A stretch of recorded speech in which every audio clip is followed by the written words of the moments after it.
Repeat to do something again.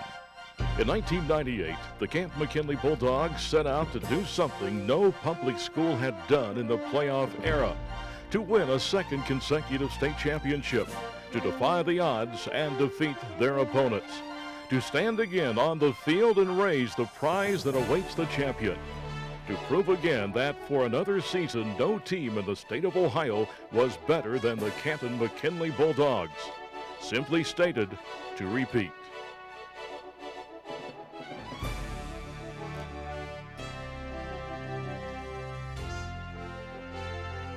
The 1998 season brought many changes to the McKinley Bulldogs, the biggest being first-year head coach Kerry Hodakovic.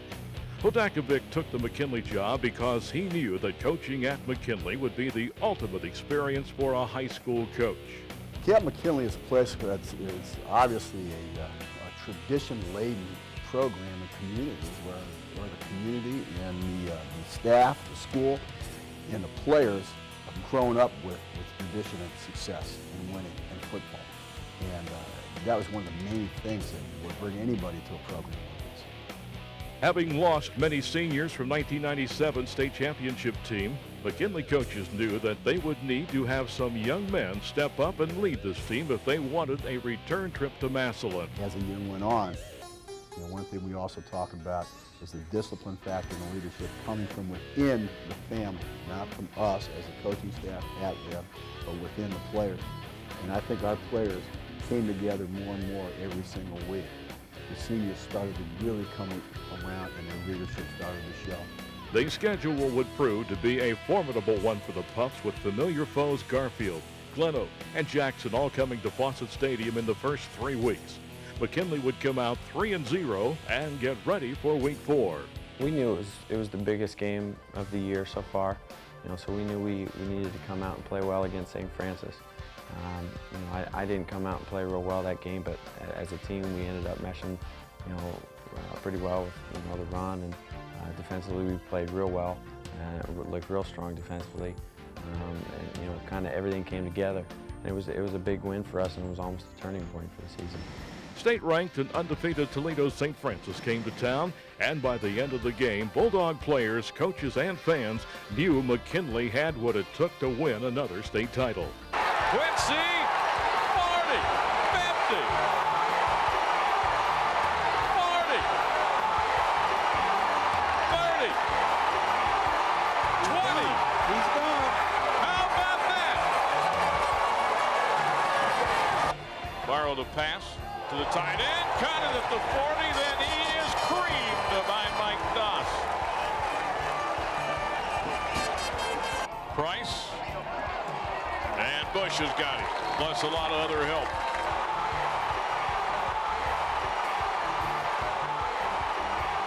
Doss, touchdown Bulldog. Strong rush, Bush hit from behind and take it down. Coming off the St. Francis game, first of all, I think one of the things that really made me happy was the jubilation in the locker room. And that was the very first time our kids really showed that excitement after the game, and they knew they played well. And it started to come together, and that was probably the best thing for me to see at that time. After the convincing win over St. Francis, Central Catholic and St. Ignatius followed for the Pups. McKinley handled Central, but could not take care of St. Ignatius. After losing 31-21 and having their 19-game winning streak snapped, the Bulldogs had no time to dwell on the loss because nationally rated and highly touted Warren Harding was invading Fawcett Stadium. They were number 17 in the nation preseason. They moved up during the season with a couple of victories, and we felt that we had to win that ball game just to make the playoffs, to have a chance to make the playoffs. And we went out there and played hard and came up on the winning side. Warren Harding showed from the start that they were as good as advertised. Daniels throws a slant. Oh my goodness again. Strader picks it off. That may go. He picked that off around the 10-yard line. Quincy trying to catch him. That is Diggs, who is at fullback now. Did he get in? Yep. Miller, the long snapper, is blocked. Picked up by, let's see, it was blocked. Going to give it to Diggs again. The other way this time. Yep, going to bounce outside. Cuts it back inside. Touchdown, Warren. There's the kick. Doss picking his way through, and Harding. Doss breaks out of there. Oh my goodness, where did he come from? He's got one man to beat. Doss, 20, touchdown, unbelievable.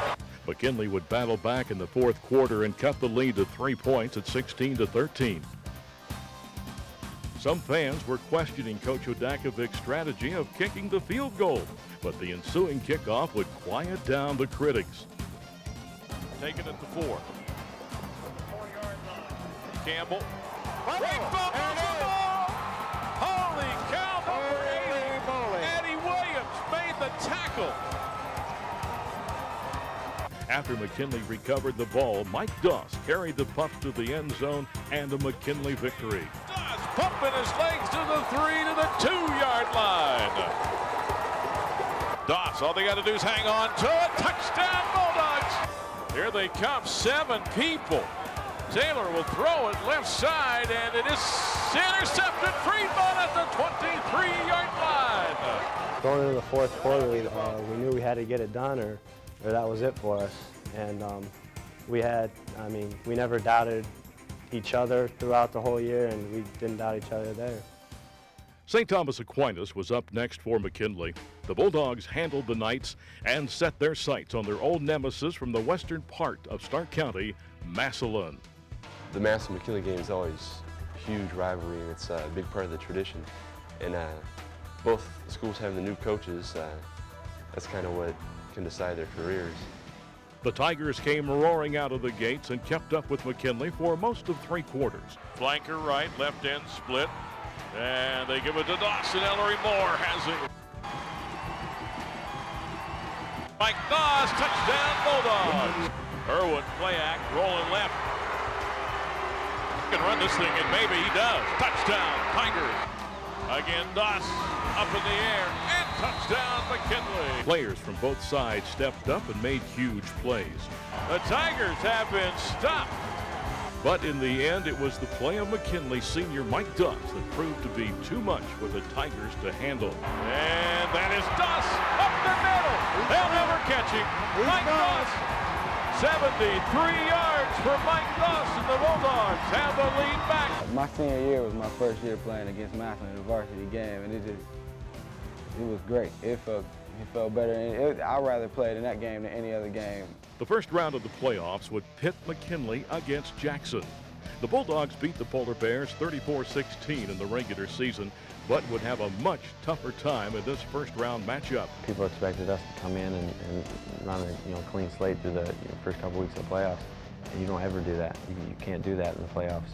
They're in the playoffs for a reason because they're pretty darn good. The first half was dominated by both teams' defenses, with the only scoring coming on a Jackson field goal.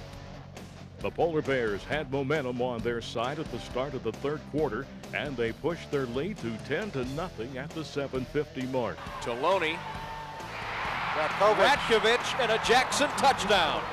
Slant to McCready's, and a great catch to the Jackson 14. John Lucius plunged in from the 1-yard line to put the Pups on the board for the first time. The defense would hold Jackson to a field goal on their next possession, and after the kickoff, Ben McDaniels would hook up with his big play receiver Andre Hooks for a 46-yard touchdown pass. McDaniels going for Hooks. He got it, and he will score. Straight fade. The score was now 14-13. McKinley with 10:44 left in the game. Jackson would not go down easy, though, and after a fake punt, gave the Polar Bears 1st and 10 at the McKinley 31-yard line. The Bulldog defense had to make a big play if McKinley wanted to keep their state championship dreams alive. Jason Halter made the big play, intercepting a pass in the end zone, which led to a Phil Armitage field goal and the 17-13 McKinley win. First game of the playoffs against Jackson, we came out slow, First they had us playing their game. After halftime, we got it rolling, and we just kind of put them away.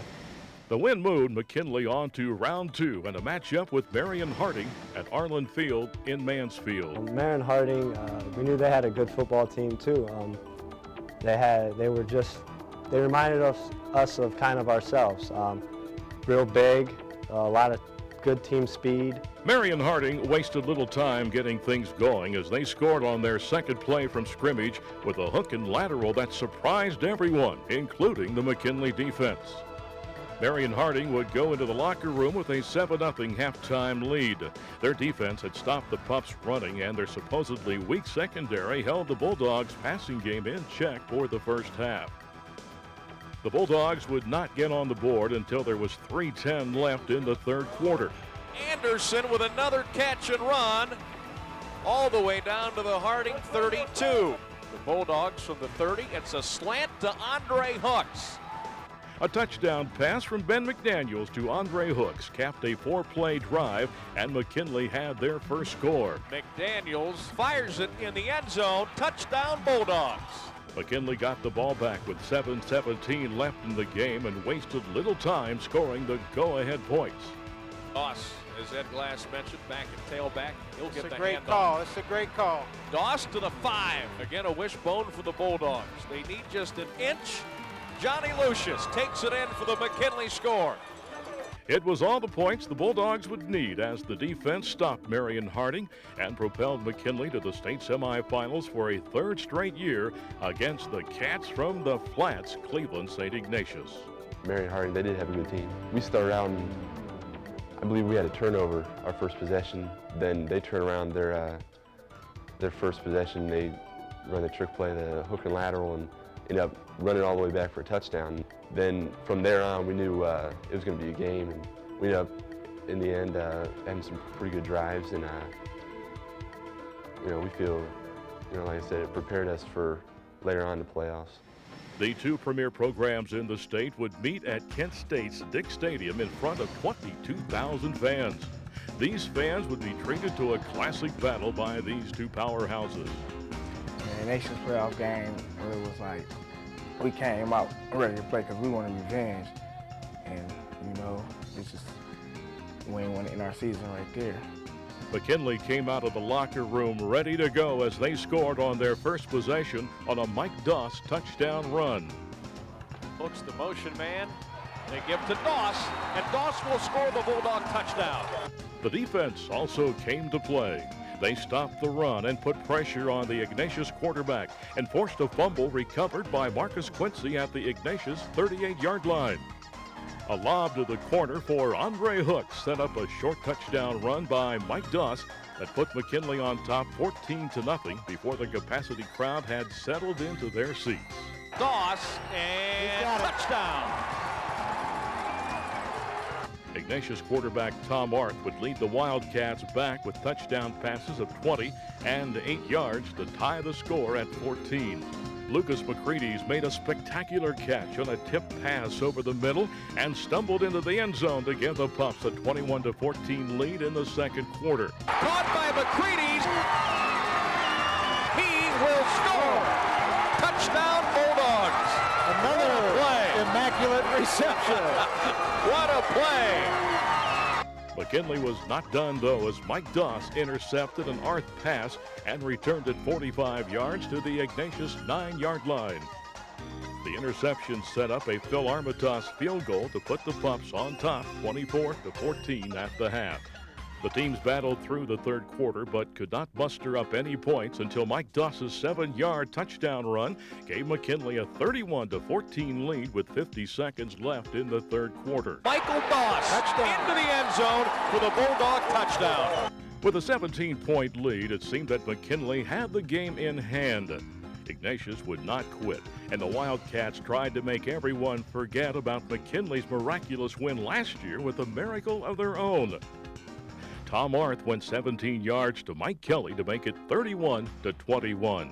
All of a sudden, Old Mo was on the side of St. Ignatius, and the Pups would have to find a way to stop it. The McKinley defense came up with 2 big sacks that forced St. Ignatius to attempt a 41-yard field goal. The kick was good, and the score was 31-24 with a little over 6 minutes left in the game. McKinley took over and used a time-consuming drive to eat up most of the clock, and when Phil Armitage's field goal was partially blocked and fell short, only 39 seconds remained on the game clock. Would St. Ignatius be able to pull out an unbelievable victory? Puts him in a two-play situation, though, maybe. Arth in a shotgun. This is going to be the last play. Oh, he's got the arm for it. Throwing it deep. Caught it. It is caught, but he is out of bounds and time has expired. Oh, lead. Again, all that confusion with the time and the penalty and everything. We had some players have some time to talk on that. In the huddle, I just told them, said we're not going to let this come down to a last play like we did those guys the year before. And we're going to play hard. We worked too hard all season in the preseason for this to happen. And Mikey Benison said he felt that they were going to come to his side because of his height. And he said, just look out for me. I said, I'll be there. And then he threw, Arv had time. He threw the ball up there. I had time to run over. And I seen Pete, coach, catch the ball. And he just came down with it. Your given instinct is just make a tackle. I just made a tackle, and he just ended up 6 inches short from the goal line. I remember thinking, come on, just this last play, that's all we need. And I looked over, and the guy caught it. I'm like, no. And Doss pushed him out of bounds. And I looked at the ref, and there's no touchdown sign. And I remember as soon as he did that, I looked up at the clock and saw there's no time left, and we just saw everybody's running on the field. It was awesome. For the second straight year, these two teams provided fans with an incredible game and an unbelievable finish. The win propelled the Pups to the state championship game for the second straight time. The Bulldogs would take on Cincinnati St. Xavier, and just like last year, there would be no stopping the Canton-McKinley Bulldogs. Going to the state championship game, I felt, you know, whoever won between McKinley and Ignatius was going to win the state championship. And we won against Ignatius, and we refused to lose in the state championship. We ain't coming out far for nothing. That's how I felt, basically. St. Xavier knew coming into the game that they had to stop Mike Doss and Ben McDaniels to beat McKinley. Doss and McDaniels would prove that this was no easy task, as the two of them would together dominate the state championship game. And he swings it out to Doss. Doss with a stutter step, tries to get to the outside. He could go all the way. Mike Doss in the end zone. And back to pass goes McDaniels with a pump fake. He completes it to Andre Hooks. Hooks breaks a tackle and gets it down to the 5-yard line. Gives to Dawson, turns it outside. He might have a little room. Bounces off a defender. He's into the end zone. Touchdown, McKinley. Mike Doss finished the night with 28 carries for 143 yards and 4 touchdowns. Ben McDaniels would complete 15 of 17 passes for 211 yards. St. Xavier was never really in the game, as the McKinley defense stopped every aspect of their offensive game plan. The Bulldogs were running on all cylinders this warm December evening, and there was not much St. Xavier could do to stop McKinley. As the final gun sounded, the players ran onto the field celebrating their 33-10 win. The McKinley Bulldogs were the Division I state champions. Simply stated, they repeated. It was the way to go out. We went out how we wanted to go out. We came out strong all together, defensively, offensively, run the ball, throwing the ball, pass defense, run defense. I mean, everything meshed together. And, you know, I couldn't think of a better storybook ending, you know, for the way I would want to end my career. Well, at the beginning of the season, one of the captains, Mike Doss, he said that all the captains had number 2 in the jersey, and it was destiny for us to go back-to-back. I'll never forget playing at McKinley. It's been great. I mean, 2 state championship teams, a national championship team. We beat Massillon every year that I was there. We never lost the game on Tiger Stadium. Never lost the game on Fawcett. A lot of great memories. Then to come back and be a captain too is just amazing. I'm really proud of myself and my team and the coaches, the whole experience. I played in 41 games at McKinley. I started as a true freshman, 1 game of varsity. And playing for over those 4 years has just been great. Playing with those guys, Johnny Lucius, Chris Johnson, Okie Walker and those guys, all the senior classmen, Ben, Steve Smith, it was fun. Just to know that we played our hearts out every game. Only lost 3 out of 44 games of my career. That's outstanding. I think to just be at McKinley and a tradition, to carry on a tradition in that type of program, it just feels great that you know that you can just play and don't lose so many ball games, and it just feels good just playing for McKinley. I love McKinley. We coined a couple phrases this year. One of the phrases we coined and we talk about is, where else would you rather be? in a community that lives, eats, and breathes McKinley football or McKinley Bulldogs.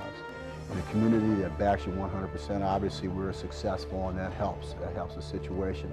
But we had tremendous support where the entire community, the staff at Camp McKinley High School are absolutely phenomenal, and that's what helps the program.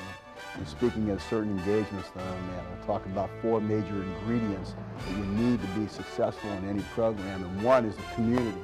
It's not McKinley High School going anywhere for a game, it's the community of McKinley, or Canton going to a football game. All right, so we have to have the tremendous community support.